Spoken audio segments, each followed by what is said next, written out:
Hey, Crime and Coffee listeners. Since you're a fan of this podcast, that means you enjoy learning dark and disturbing facts, and you appreciate witty banter. And that's why we think you'll love our show. It's called Midnight Facts for Insomniacs, and it's a history and pop culture podcast featuring weekly deep dives into a diverse variety of topics, and also featuring us, comedians and lifelong friends Shane Rogers and Duncan McEwen. Whether you're nocturnal, sleep-deprived, or just a fan of laughing and learning, we'll keep you entertained with more than 120 episodes covering everything from killers to cults, UFOs to conspiracy theories, true crime to the history of personality tests. Just search for Midnight Facts in any podcast player to join the Midnight Masses.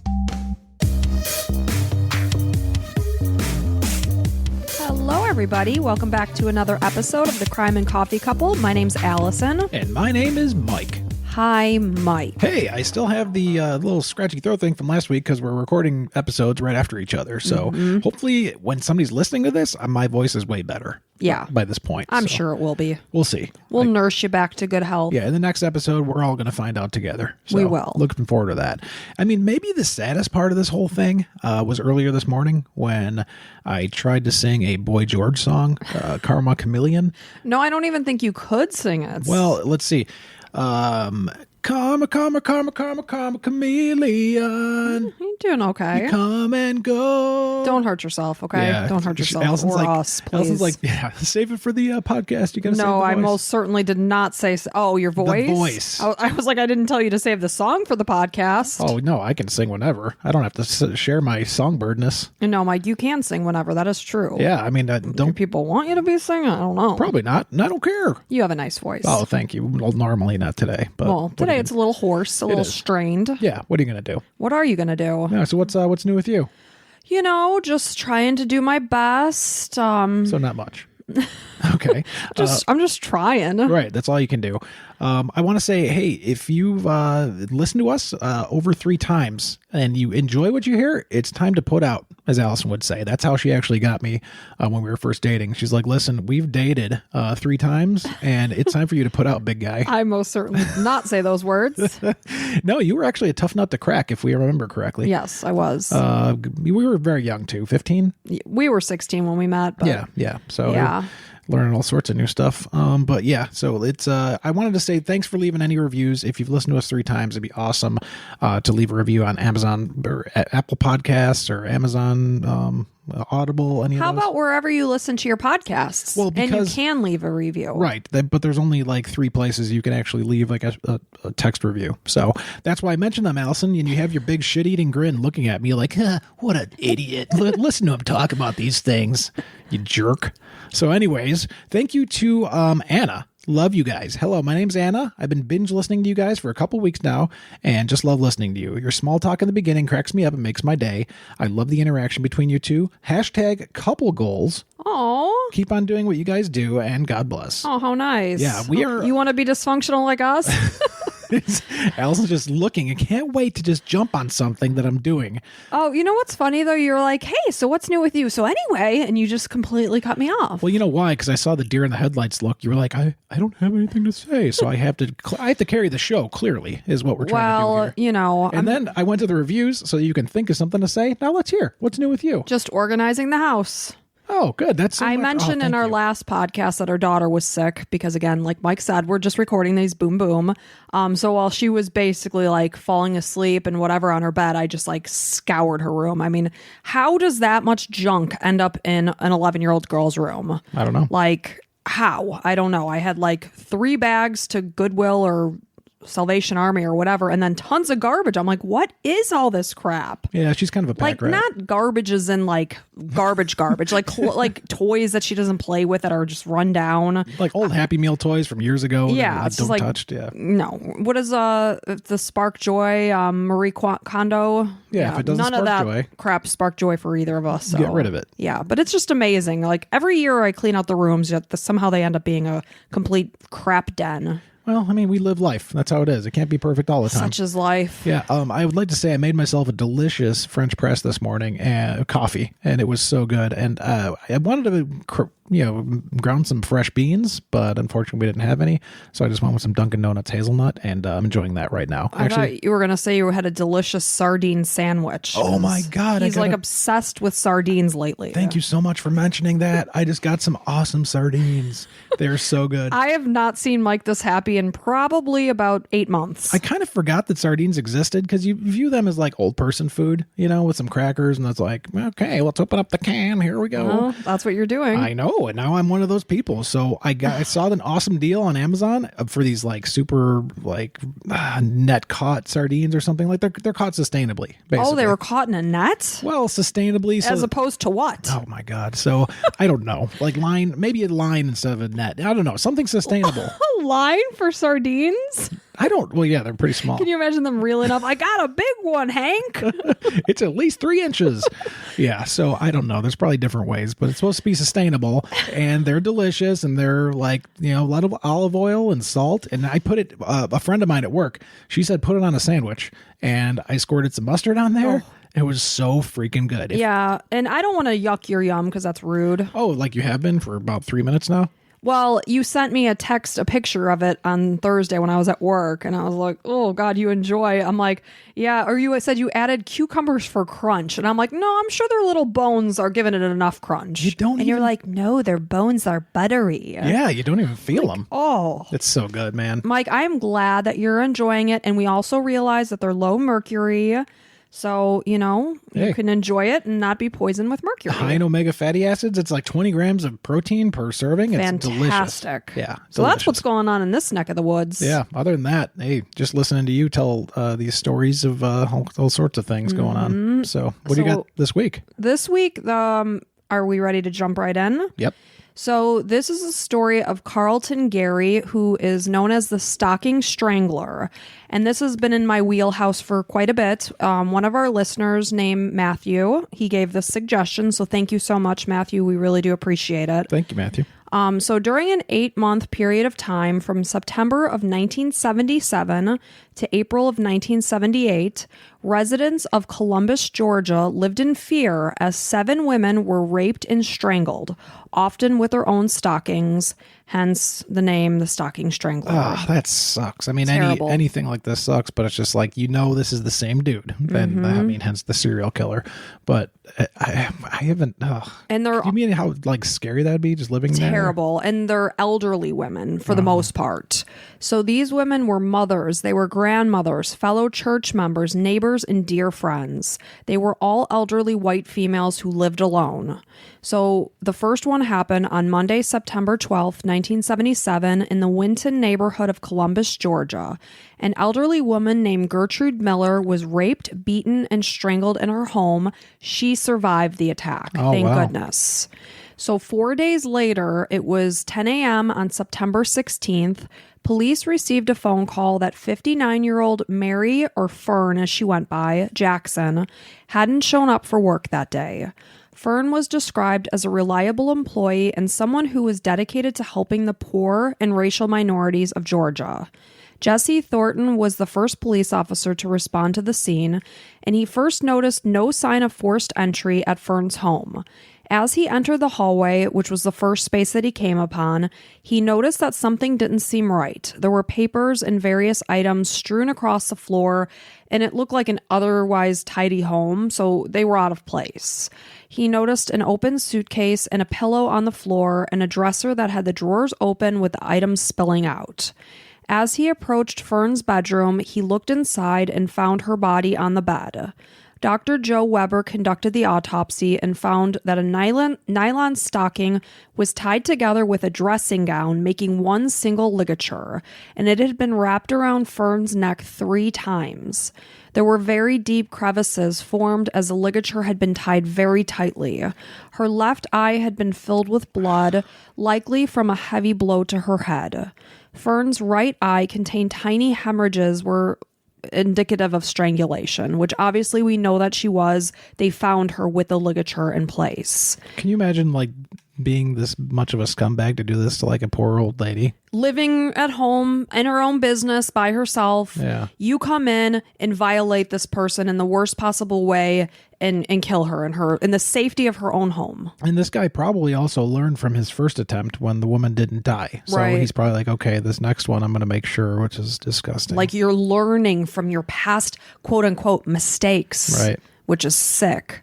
So they found that her sternum was fractured, which requires an enormous force to do so. And traces of semen were found on the bed sheets, and trauma was discovered to Fern's vagina, indicating that she had been raped. And it's always sexually based, man. Always, sad. always. It's crazy. So police were unable to pinpoint what motive did this person have, because their house was in disarray, but they found that there were plenty of valuables that hadn't been touched. So clearly not going after anything else besides trying to kill this person. Yeah, her valuables and her jewelry were all left untouched.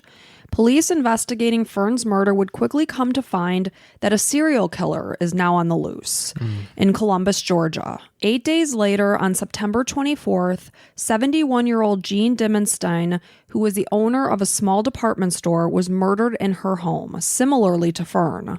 Neighbors say that she voiced her fears about the news reports, because now before she was attacked, there were 2 women. One survived, one was murdered, and she's like, geez, this is really scary. Well, lo and behold, this poor woman became a victim. So this killer gained access by removing the hinges of the door leading from her garage into her kitchen. Oh, that just gives me chills down my spine.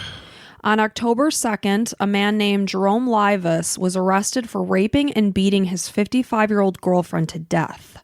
On October 14th, police announced, we have our suspect from the stocking stranglings. Why they think that? Because Jerome confessed to killing both Fern and Jean. I don't know how many more times. I mean, we're going to say it time and time again, but what's wrong with these people that just get off on saying that they did something they didn't? Mm-hmm. It's crazy. So, of course, the elderly women of the Columbus area are breathing a sigh of relief, oh, they got their guy. And the other thing, it's almost like they're in a fraternity. Do you wonder, are they trying to protect each other a little bit? We're all psychopaths. No, I don't think so. It's just about the own personal notoriety and attention. Yeah. So, not only are the women in this age range breathing a sigh of relief, but police are calling off their stakeouts and their extra patrols. I picture them dusting their hands okay, well, got him. On to the next one. Sweet. And I don't blame him. They said he did it. Okay, got it.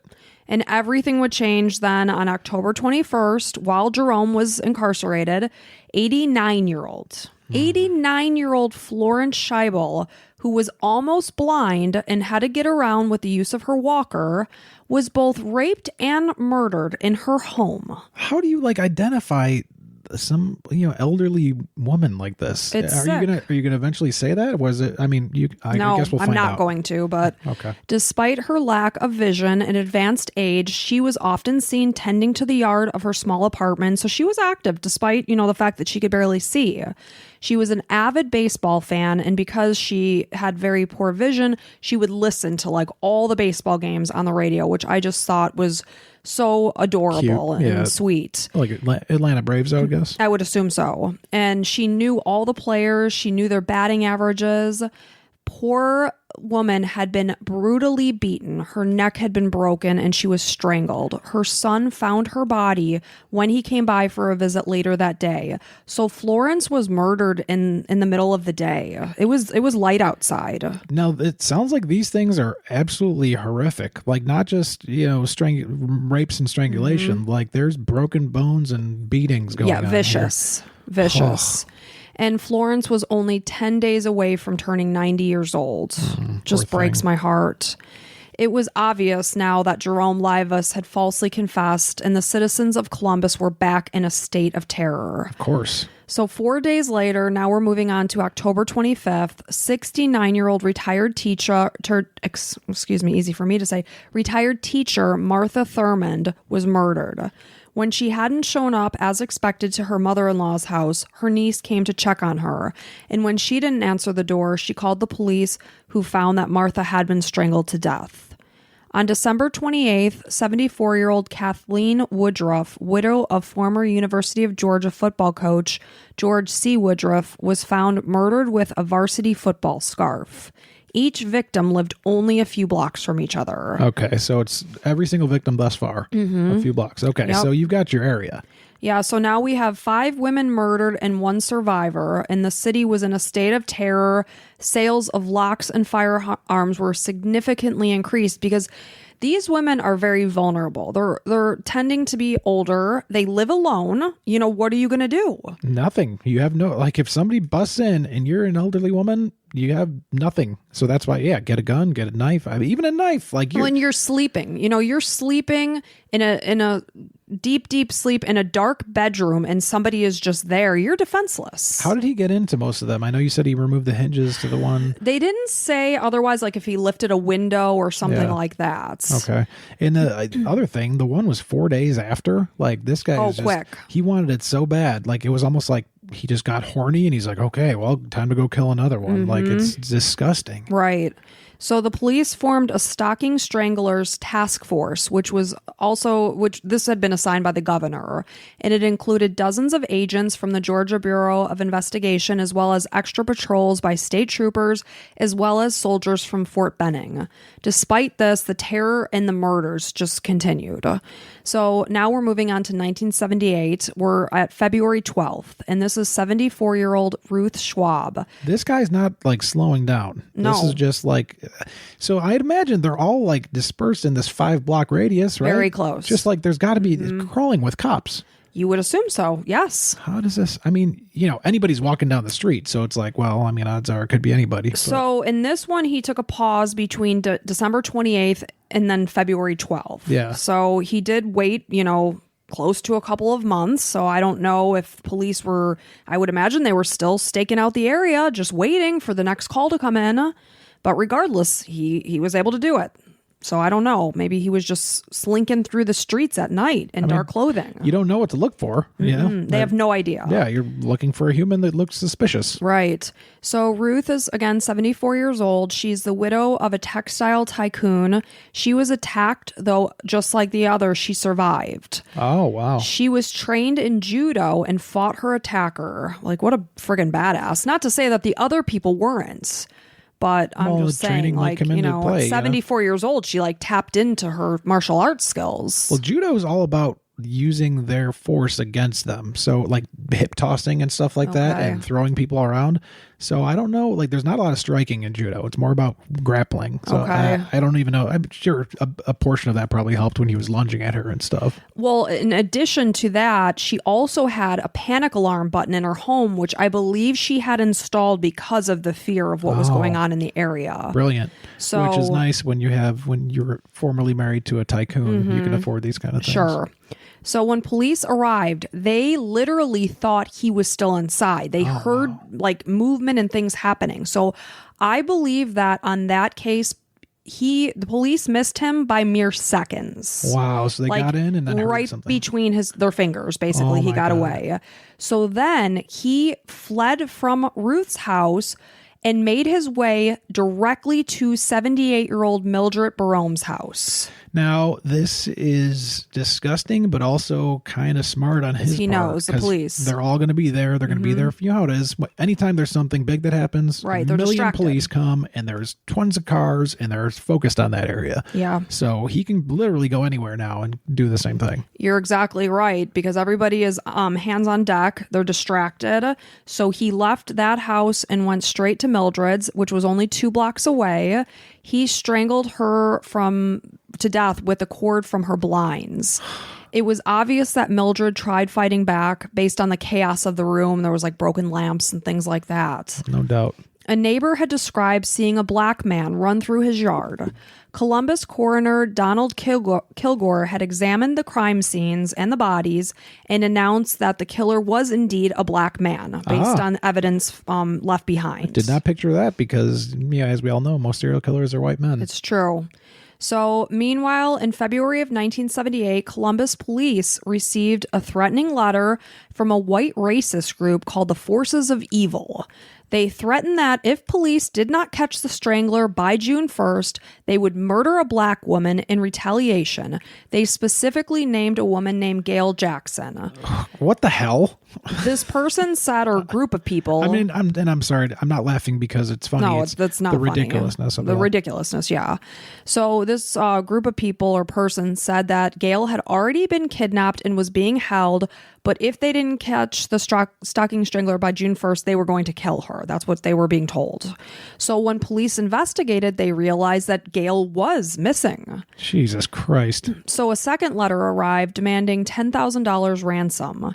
After investigating the letters, it's amazing to me what the FBI can whittle down fact-wise. So they investigated the letters. The behavioral science unit of the FBI realized that these letters were not from 7 racist men, though likely 1 black man. This is all just theorized. They don't know this. That's insane. Do they say... I imagine they don't share why they knew that. Oh, yeah. They pulled out certain pieces of his letters and deduced it down to this. Oh, probably from language use and stuff. Mm-hmm. Okay, that's interesting. So they also believed that this person had already killed Gail, that she was not being held, but that she had already been murdered.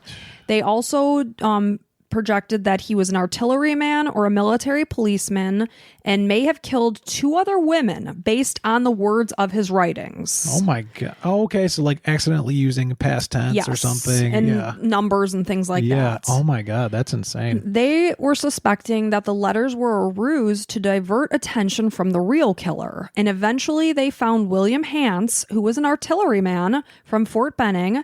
He was arrested for the murder of Gail Jackson. He confessed to writing the letters and to have killed 2 additional women, just like they suspected. Insane. And there was no link between him and the stocking strangler. So it was completely, unrelated, but again, a distraction because it was something that was going on during the investigation. I mean, at this point, Georgia has to be up in arms, the entire state. Like, what the hell is happening here? What's in the water that's making people go nuts? It's crazy. So now we're moving on to April 20th, 1978. We're in 8 months after the stranglings began. So this is 61-year-old first grade teacher Janet Kofer. She was strangled to death. Janet would normally have had her dachshund named Buffy sleeping with her under her bed, though tragically, only weeks earlier, Buffy had been struck by a car and died. Aww. And that could have been just the thing to prevent her attack, because you know how people want things to be quiet. When they're slipping into somebody's house, they don't want to have a dog barking. Like, we have a little dog that she's a great watchdog. I mean, anytime anybody's moving anywhere, she's looking. Right. And she's going to start barking very loudly and yippy. But yeah, I mean, hear her. she weighs about 6 pounds, but it's the attention that she's attracting. So that I can wake up and be aware, Yeah. Oh my gosh. It's just sad to think that, just a few weeks earlier, she had a dog with her. Dachshunds are fantastic watchdogs. Mm-hmm. We had to babysit a dachshund for a friend, and he's a little vicious. Spitfire. Just vicious, that little Oliver. So this was the last murder that the Strangler committed. So we're coming to the end of his rampage. Okay. I was going to ask, I didn't want to be like, what number is this? Because it's kind of non-human. Yeah, it is. It's really sad. So just around this time, a Columbus woman named Theta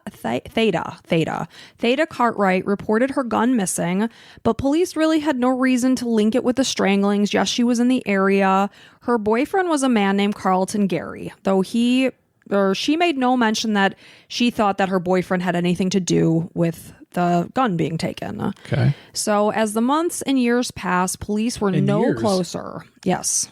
Oh. They were no closer to finding their killer. 6 years after Janet's murder, no one had been charged. And no more murders. Nope. Okay. No more. I wonder what stopped it. I don't know. So I got a lot of my information from a Vanity Fair article, and it was written by a journalist named David Rose. Probably somebody that wrote a book on it as well, if I had to guess. I think so. So in 1996, he researched Georgia's handling of death penalty cases and found that Columbus had sent more prisoners to death row than anywhere else in Georgia, despite their relatively low crime rate. That's interesting. There was also a long history of black men being killed for alleged crimes against white people.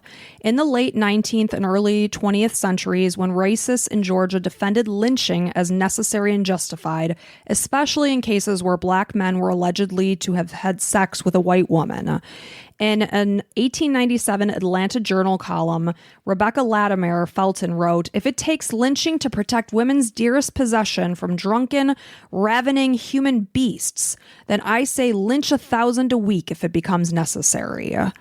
So in June of 1912, 12-year-old Cleo Land, and the reason why I'm telling you this story is because the family becomes involved in this case. I figured. So 12-year-old Cleo Land was killed by a gunshot wound to the eye by his friend, who was 14-year-old T.Z. McElhenney.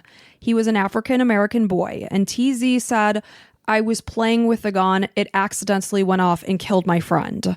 An all-white jury found him guilty of manslaughter, and Cleo Land's father, Will, was not satisfied with this. And he and Cleo's uncles, Brewster and Ed, took TZ from the courthouse and shot him between 25 and 50 times in front of a crowd of people.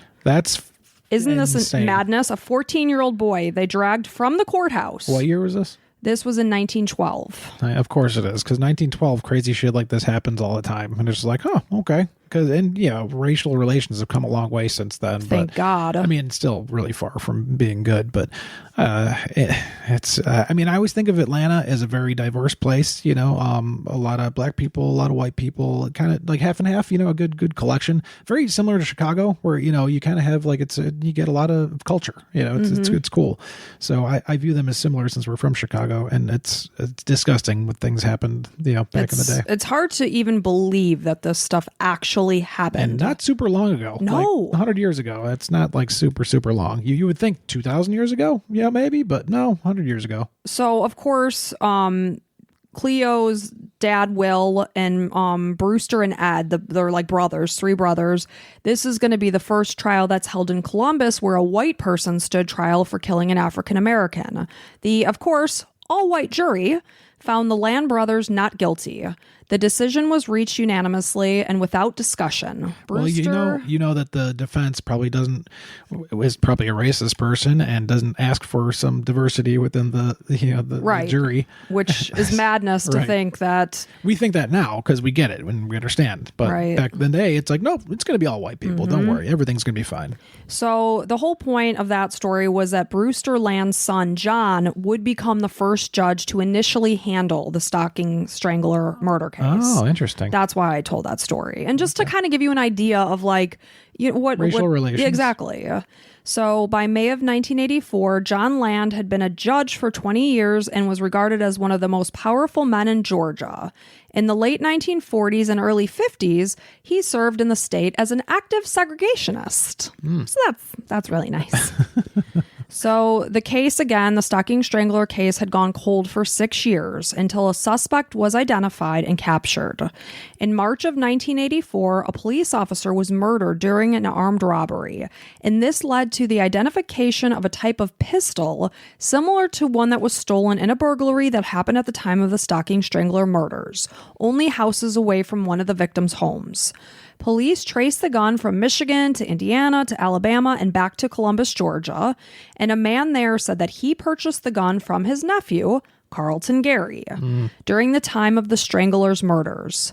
Police ended up tracking down Gary at a Holiday Inn in Albany, Georgia, and once in custody, Carlton Gary apparently confessed to being present at most of the crime scenes. He claimed he was just there for the robbery, and an accomplice named Melvin Crittenden did the killings. Is this just a completely made-up name, or is this actually somebody in his life? He exists. So Okay. the victim's belongings, again, they hadn't been taken, so Gary is saying, you didn't do a very good job stealing anything. yeah, it's like, well, what did you take? So we know that wasn't the motivation of the attacks. And when police tracked down Melvin, no evidence connected him to the murders. And during the night of Gary's arrest, he was interrogated by detectives for 8 hours, though during this time, there were said to be no notes or recordings made. Carlton Gary had lived in Columbus, Georgia until he was about 13. He had no relationship with his father. He only lived with his mother, and this was only through part of his childhood.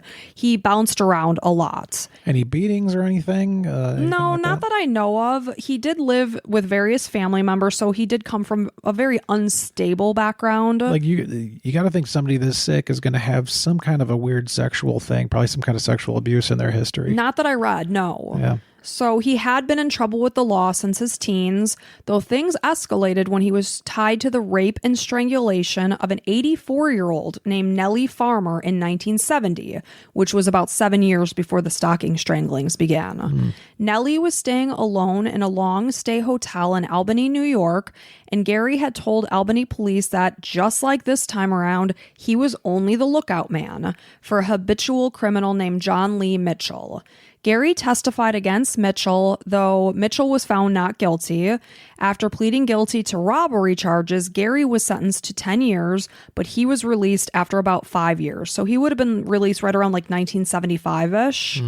So on June 7th, 1975, 40-year-old teacher Marion Fisher was found dead on the road outside of Syracuse, New York. A 40-year-old. 40. So that's a big age range. You know, Yeah. we're talking from like 89, 84. And quick question.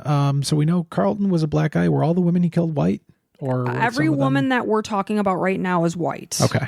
So, What about all the serial killings and all that? Everyone you've mentioned yes, so far? White? everybody was white. Got it. So now, again, this is 40-year-old Marion Fisher. I guess she and her husband got into a fight. She left the house, and next thing you know, she's found dead, being raped and murdered, her body tossed like a piece of trash on the roadside of Syracuse, New York. So around 2004, investigators reopened this case and discovered that the evidence was still suitable for DNA testing because, of course, when it happened, we didn't have this kind of technology. An article from 2007 indicated that the DNA was officially tied to Carlton Gary at that point. So at least you know that officially this is 100% his. Yes, because initially, of course, they're suspecting the husband. Oh, you got into a fight with your wife and now she's dead. Yeah. But they said that there was the husband was released. So on January 3rd, 1977, a 55-year-old woman named Jean Frost woke up to a man in her bedroom doorway. He viciously attacked her, though she did survive. The next day, Carlton Gary was arrested at a Syracuse bank and was found with a gold watch that did belong to Jean. He admitted again that he went to her apartment complex, so he's putting himself there, but saying like, no, I didn't do it. Yeah. But again, he stood as a lookout person for a friend. We're very consistent in the story. Yeah. Jean was not able to identify Gary as her attacker because it happens a lot in the middle of the night. It's pitch dark in the room. You're sleeping and all of a sudden there's a person attacking you. Yeah. Not only is the lighting terrible, but you can't even get your bearings about you. Sure. And he's a black guy, so it's harder to see, Features and such. Right, exactly. Like, something shining, it's tough. And, there's also another thing, like it's hard to identify white people that only hang out with white people are hard to identify other races. So I read about that because, you're used to like races that you hang out with, you're used to identifying them, but like sometimes other races, like whether it's black people or Asian people. You mean like facial features? Yeah. Really? It's an interesting thing to look into. Because that's like so factual. Right. Like, you know? Yeah. And it's been found in science that it's harder to identify. Like you can't tell the difference between a couple people. It's harder to identify the difference within one race than it is to be with the one that you hang out with. Interesting. Mostly. Yeah. So despite the fact that Gary was found with Jean's watch, and he did say again that he was like the lookout person, he was at her apartment complex, there was no evidence that linked him to the actual attack. So no one was ever charged for that. So less than a month before the start of the stocking stranglings, Gary escaped from jail in August of 1977 in upstate New York, where he had been in prison for burglary. He was also a musician. He played, and I guess he was pretty good. Really? He played the bass, the keyboards, and he played in clubs across the Northeast. During the time of the stranglings, he was also a model. He was modeling clothes for the Movin' Man, which was a fashion store in downtown Columbus. Wow. He was a big-time ladies' man. I guess he easily attracted women. He appeared in local TV ads up to 5 times a night. Really? Yes. Jeez, this guy had a lot of things going on. Previous girlfriends described him as attentive. They said he was an absolutely normal lover. There was like no kinds of like stranglings happening. He wasn't getting off on like, I don't want to say weird things. I hate that word, but not typical things like vanilla things. You said it. Yeah, not me. So I think anything's cool as long as it's consensual. Yeah, and I'm that way as well. But I guess you could say he was a very traditional, lover. not into stranglings and things like that. Which you would think this person is getting off on the fact that this is happening. Yeah, at least a little bit. You'd think it'd be introduced to other places. So Gary was living in the Columbus area for about a year after the last murder in 1978. Columbus nightclub owner Floyd Washington described Gary as a very neat, sharp dresser. He said he was a good dancer. He had no problem with the ladies. He oftentimes left the club with a beautiful woman. He felt that it just didn't add up that he'd be leaving the club with this gorgeous woman his age and would leave her and go and murder and rape an elderly person. It doesn't make any sense whatsoever. It just doesn't make sense. Like the picture in your mind is some loser that can't get anything else, and so he chooses to go take advantage of somebody much older and, more vulnerable. Vulnerable, exactly. Yeah. Wow. So less than a week after Gary was arrested in relation to the stocking stranglings, he chose his own lawyer, August F. Bud Simon III. So this was an Atlanta defense specialist who had dodged the death penalty during a dozen capital trials. He was assigned a different lawyer, but he said, no, I want to go with this person. Because Georgia law said that the courts must give men on trial for their lives a lawyer, Simon would be working for free if he chose to defend Gary as the court appointed a different lawyer, like I said. So he did. He worked for Gary for free. Wow. Yeah, he basically went into bankruptcy doing it. So Carlton Gary must have fed him a line of bullshit saying, "No, I didn't do any of this, man. You got to help me out." I don't know. One guy to another. I don't know why he was compelled to do it for free.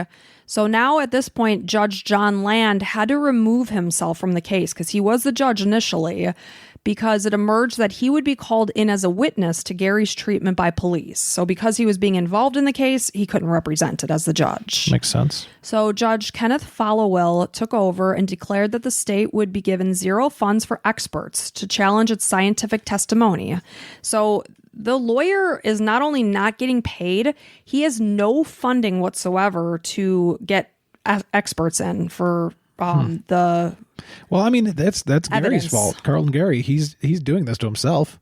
I mean, they say that because the court appoints you one if you can't afford an attorney. That you always hear that in the Miranda rights. So he's like, well, no, I'm getting my own attorney. Once you get your own, then it's out of the books. Mm-hmm. They can't pay. The state would have paid for it had you taken the one they gave you. So it was so bad that they didn't even have the money to make long distance phone calls. Jeez. So Simon covered the case's expenses, which led him to near bankruptcy. Like I said, when Judge Land was interviewed in 2001, after he had long retired, he felt Judge Falwell was wrong to deny Gary money for experts in order to have a fair trial. That's the rules, man. So Gary's trial began in August of 1986, which was 9 years after the last murder had been committed. Police witnesses testified that Gary's fingerprints had been found at 4 of the crime scenes. Gertrude Miller, who survived the attack, she was the first person that was attacked, identified Gary in court as the man who had raped her. Jean Frost, who was, remember he had her watch in the Syracuse area, she testified and described how she had been attacked, though lived to tell her story. Gary's pubic hairs were compared to those that were found at the crime scene.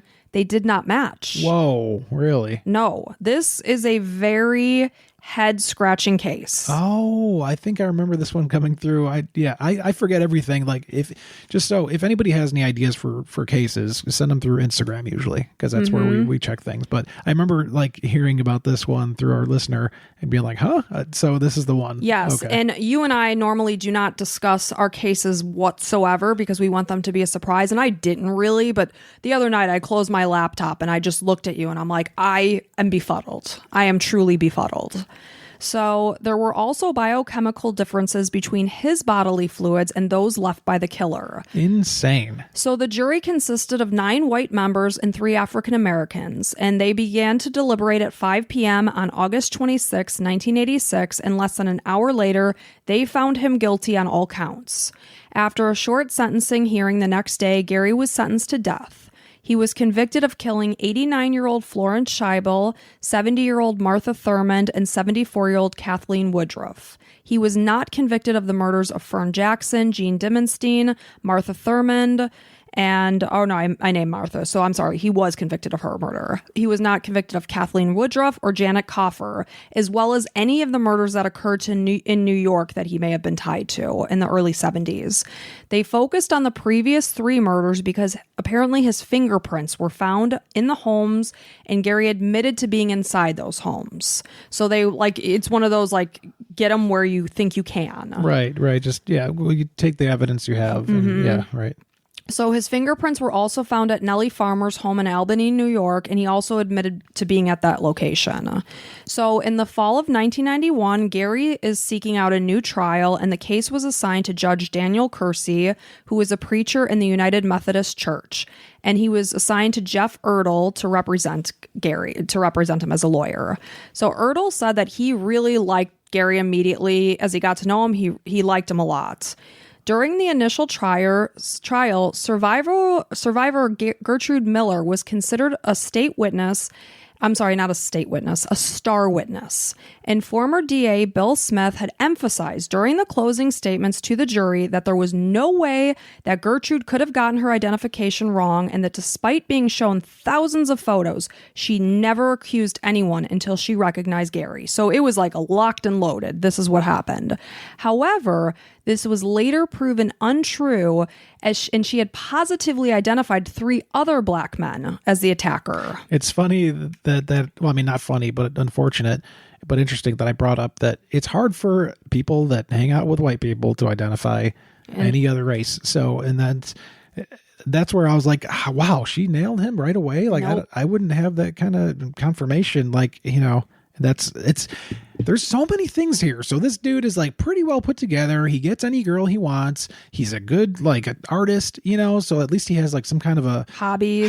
Yeah. Something to like get his mind right. It just doesn't fit the profile of some psychotic guy who's going out and like, but it doesn't make sense for him to be at these places every single time. Right. I mean, we know he was definitely doing shady things. Yeah. So that doesn't fit either. So I guess if he's there, he's also, I mean, he deserves some kind of the punishment, but I'm just trying to get what's in my mind out. Like, there's so many things going on in my head. So again, she had identified 3 other black men as the attacker. And during her initial statement, Gertrude had told the police, that it was too dark to even identify the race of her attacker. Right. So you can't see what race they are, but you know who it was. You can get the hell out of here. So the police sketches that she assisted with, which are bizarre to me that she could make sketches if she couldn't even identify the race. Right. You almost picture the police like, okay, well, maybe this. And then she's like, yeah, maybe. Oh, well, maybe this. Yeah. Okay. Oh, all of a sudden it looks like Carlton Gary. What right. do you know? But the sketches were said to have no resemblance to Gary. Okay.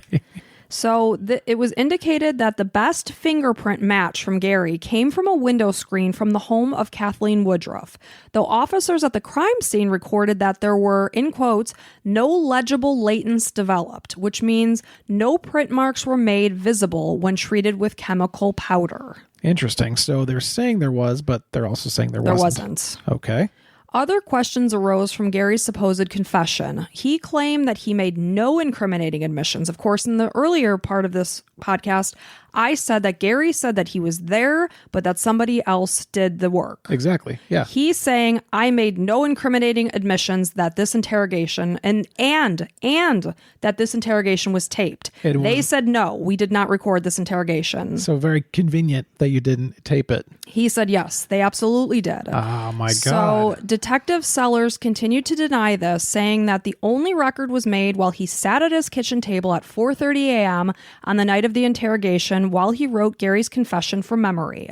However, in the Columbus file, Ertl found what looked like early versions of Gary's statement with tape recorder meter marks written in the margins. Ah, so it was being recorded. These versions, who found this? The lawyer. Holy shit, good lawyer. These versions suggested that Gary hadn't admitted to being at the scenes of the crimes, not even as an accomplice, as Melvin Crittenden committed the murders.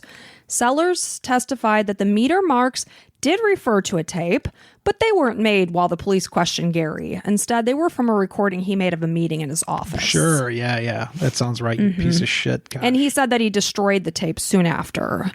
So Ertl was aware of the autopsy report that contained pictures of Janet Coffer's body.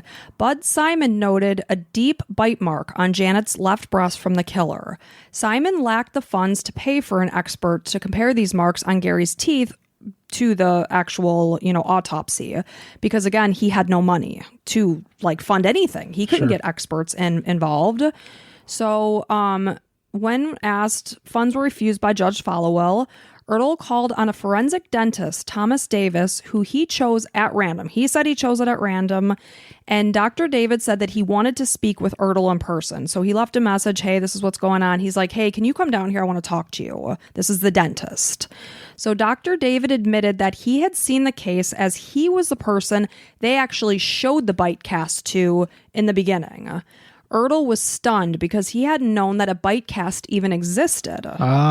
So they're saying that they showed him, and he's like, no, nobody ever showed me this. Well, Dr. David had seen the cast. So Dr. David indicated that 2 months after Gary's arrest on July 6, 1984, Bill Smith and his assistant had come to see him. They showed him a solid dental mold, that had been taken from Janet's body after it had been recently inflicted. They took a mold of the imprints, which is so terrible because this actually happened to another human being. The lower teeth showed distinctive crowding, and Dr. David said that he instructed Bill Smith to get a dental impression from the suspect. You think? Right. I mean, that's obvious. Sure. He said it would either prove or disprove that Gary was the attacker. So despite the passing of 9 years, Dr. David was still troubled. Smith had asked Dr. David whether, even if Gary's teeth didn't match the cast, I would testify that I could not necessarily eliminate that individual as a suspect. I said I could not. Smith instead testified that he had not contacted Dr. David again because the bite only showed impressions of the upper teeth. Despite being highly relevant evidence, the bite mark evidence was not used during the initial trial.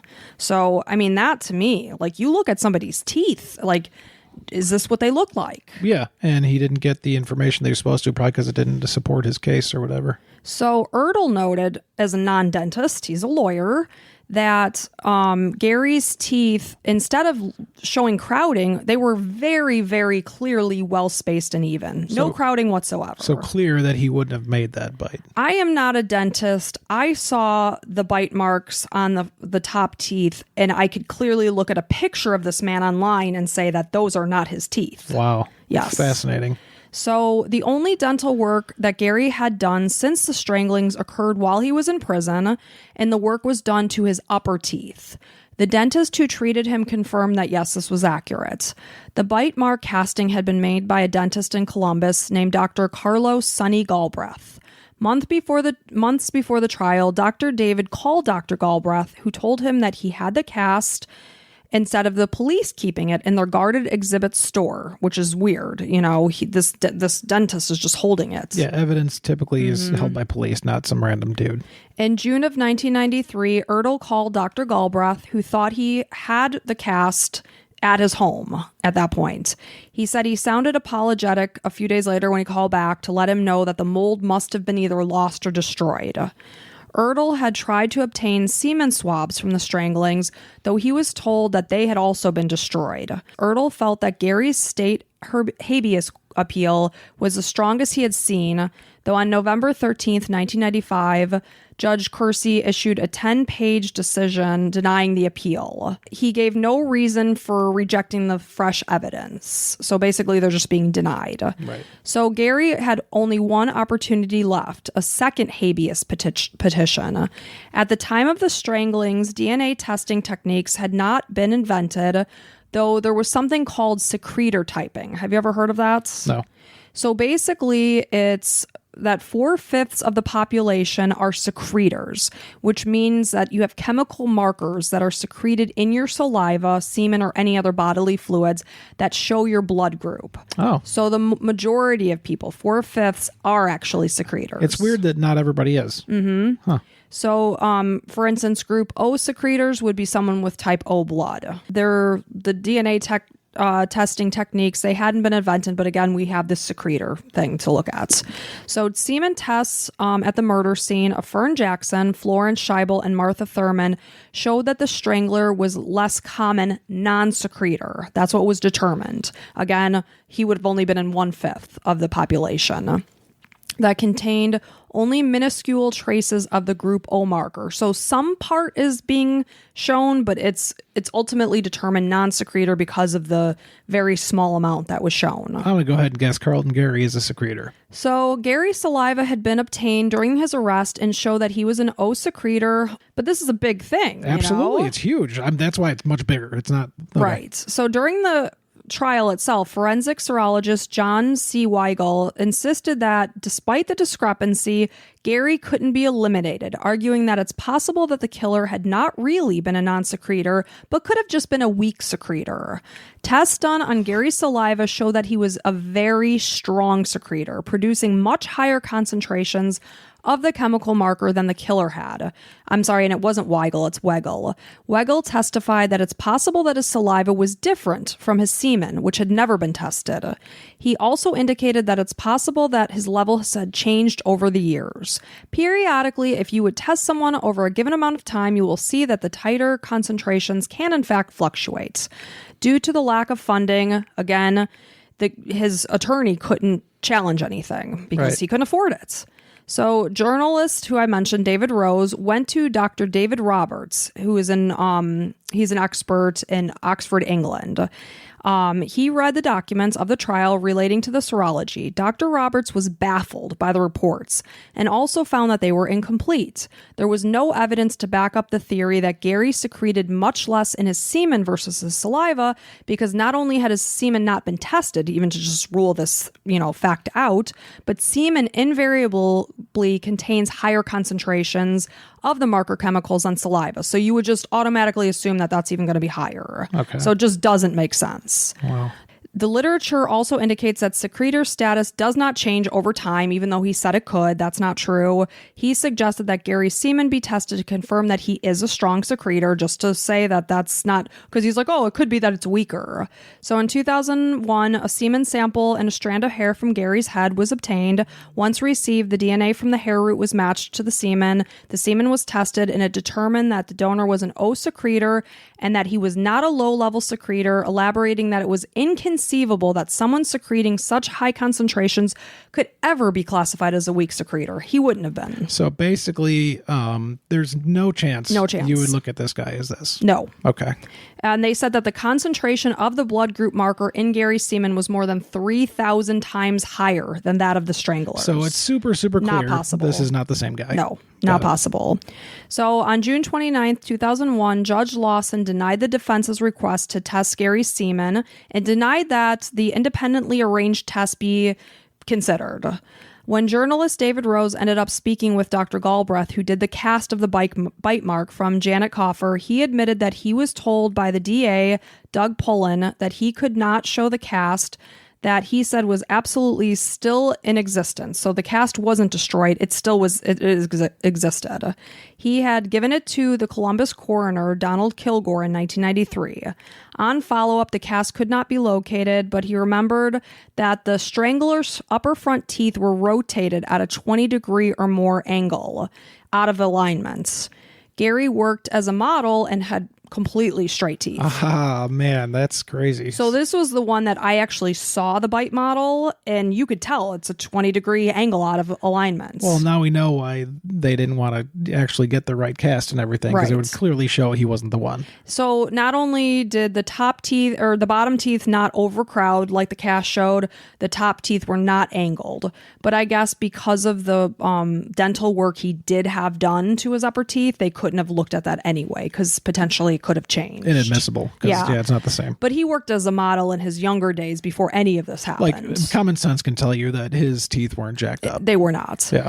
By 2004, Judge Clayland was now Columbus's federal judge, also part of the family. And he felt that despite the serology and bite mark discrepancies, he was not convinced that the jury would come to a different verdict anyway. Gary filed an appeal in response to this, and during this time, the missing bite cast was located. In 2006, forensic dentist Dr. David again inspected the cast, determined that Carlton Gary was excluded beyond a reasonable doubt as the man who bit Janet Coffer. Excluded. What does that mean? Like he was not the one. He was not the one who bit Janet Coffer. Beyond a reasonable doubt, meaning that no doubt about it. Well, pretty much no doubt about Yes, it. beyond any kind of reasonable doubt. Yeah, he was. This is not the person that bit Janet Coffer. Oh man, so there's so many things coming together now. Like when I originally said it's usually a white serial killer or something. Like I don't even think Carlton Gary was there. Like he said, I never said I was at these places, right? Well, and that's like you read that as like fact online. Right. You're like he confessed to have been at the place, and then you're like, wait a second, did he? Right. This is absolutely nuts. So also in October of 2006, retired special agent with the GBI in the 70s came forward to say that during his investigation of the crime scene of the home of Ruth Schwab, who survived the Strangler's attack, they found a footprint on an AC unit that the killer used to climb through her kitchen window. The shoe size was a 9.5 or a 10, which is 4 sizes smaller than that of Gary. Wow.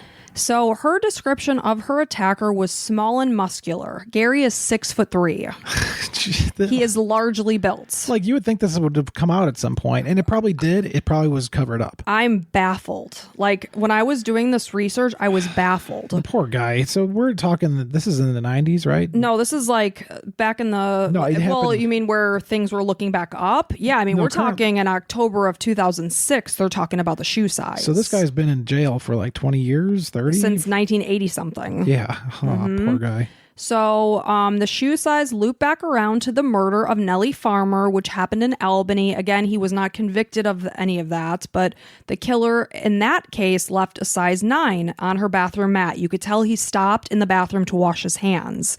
And clear as day on the bath mat was a size 9 shoe print, 4 sizes or so smaller than that of Gary's.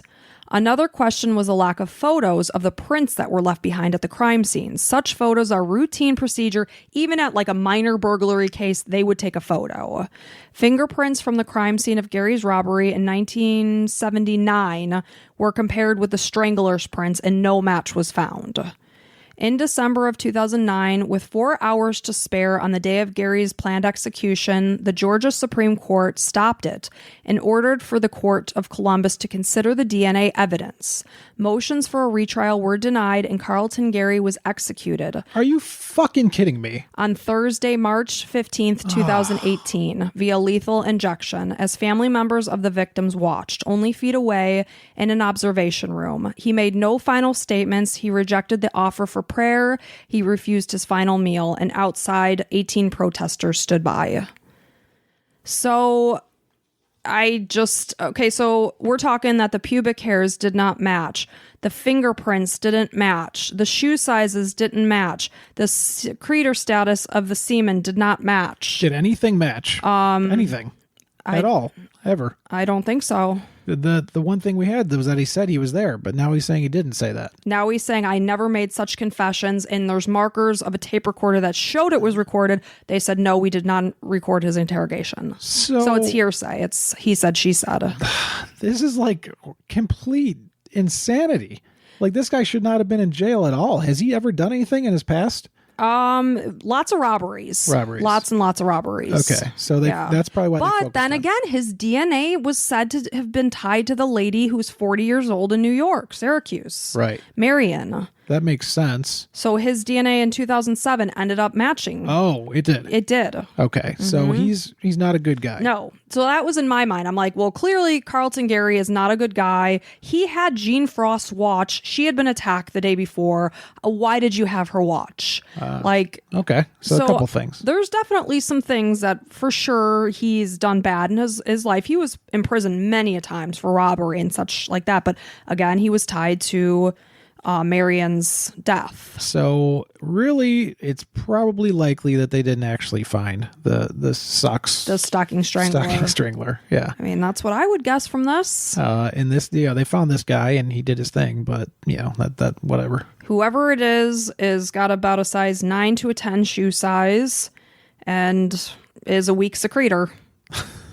That's crazy. They did determine, though, from the guy who was at the crime scenes, the medical examiner, that it would have been a black person based on the pubic hairs that were left behind. Huh.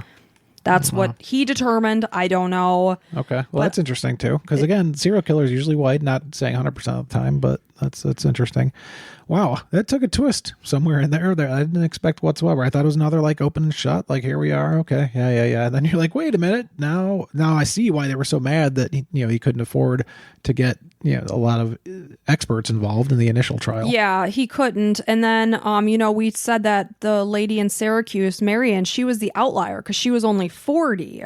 So if Gary was like definitely linked to her murder, that does not coincide with 80-something-year-olds murders, you know? Right. Like that's somebody, and again, like Marion was found dead and she was strangled. Like the people who fit the profile. had slept with him said he was not into that sort of thing. Doesn't fit the profile. So it is of my opinion that he was not the stocking strangler. No, definitely not. I would agree.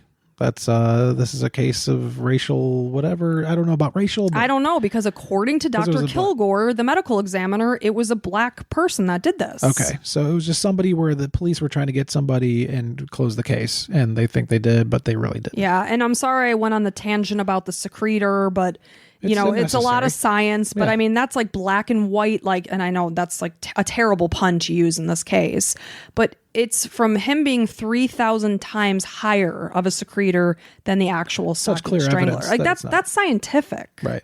Like that's not an opinion.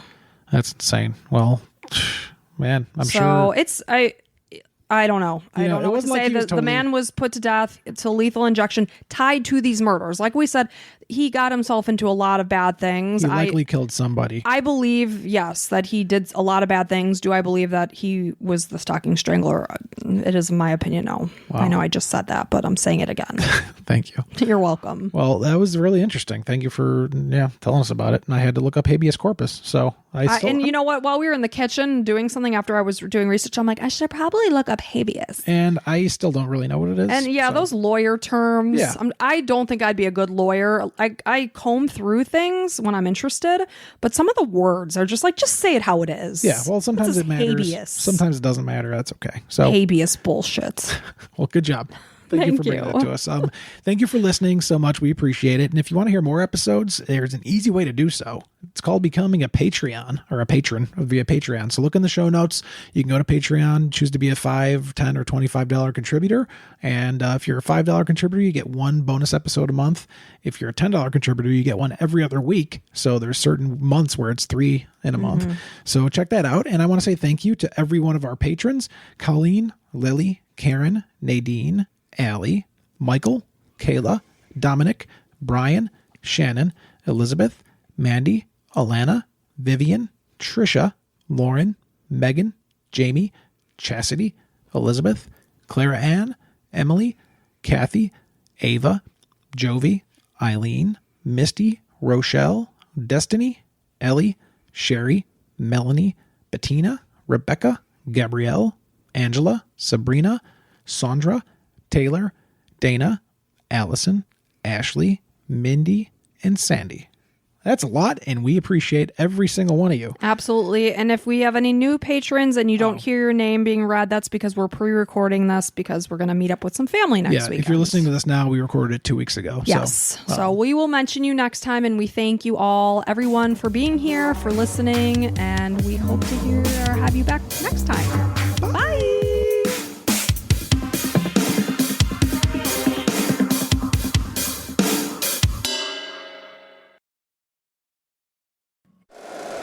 If you like the show, please take a moment to rate, review, and subscribe. It really does help the show to grow. Thank you for listening.